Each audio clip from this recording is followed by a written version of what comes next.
جب الیکشن ہوتے ہیں تو ایک مسئلہ یہ سامنے آتا ہے کہ اپنی امیدوار کو جتوانے کے لیے فوت شدہ لوگوں کے آئی ڈی کارڈ لا کر دوسرے لوگوں کو دے کر وہ انہیں لوگوں کا نمائندہ کارڈوں کا نمائندہ بنا کر ان کو ووٹ کاسٹ کرنے کے لیے بھیج دیا جاتا ہے۔ تو ذرا توجہ سے سنیں کہ ہم لوگ ایک نمائندہ اپنے لیے منتخب کرنے کے لیے آئے ہوئے ہیں، اس کے اندر ہمدردی نہیں چلتی، اس کے اندر رضا چلتی ہے۔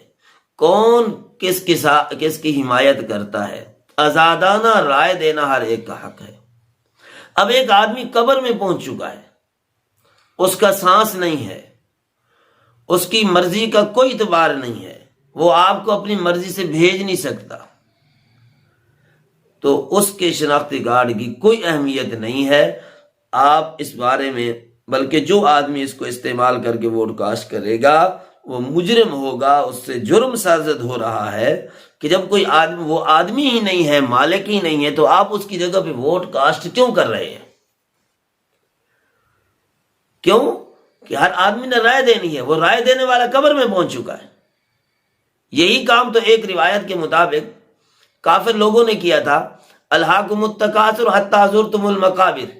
ایک روایت میں یوں بھی آتا ہے کہ ان لوگوں نے سرداری کے لیے چناؤ جب شروع کیا تو چناؤ کرتے کرتے اپنے بندے، یوں سمجھے آج کی زبان میں ووٹ بڑھانے کے لیے وہ قبرستانوں میں جا پہنچے گے، یہ بھی ہمارا بندہ ہے، یہ بھی ہمارا بندہ ہے، یہ بھی ہمارا بندہ ہے۔ اس وقت قبروں کو انہوں نے گنا تھا، آج ہم ان کے آئی ڈی کارڈ کو لے کر ووٹ کاسٹ کر رہے ہیں۔ یہ شکل وہی ہے، یہ شکل بدلی ہوئی ہے، کام وہی ہے۔ تو اس لیے زندہ آدمی ووٹ کاسٹ کرے، اور اسی طریقے سے کوئی آدمی کسی سے ووٹ خرید بھی نہیں سکتا۔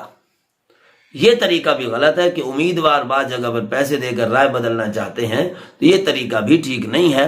دونوں طریقے ٹھیک نہیں، دیانتداری کے ساتھ اس کو دینداری سمجھتے ہوئے ووٹ کاسٹ کرنا چاہیے، اور کسی کو بھڑکانا بھی نہیں چاہیے۔ ہر آدمی اپنی رائے کے اندر آزاد ہے۔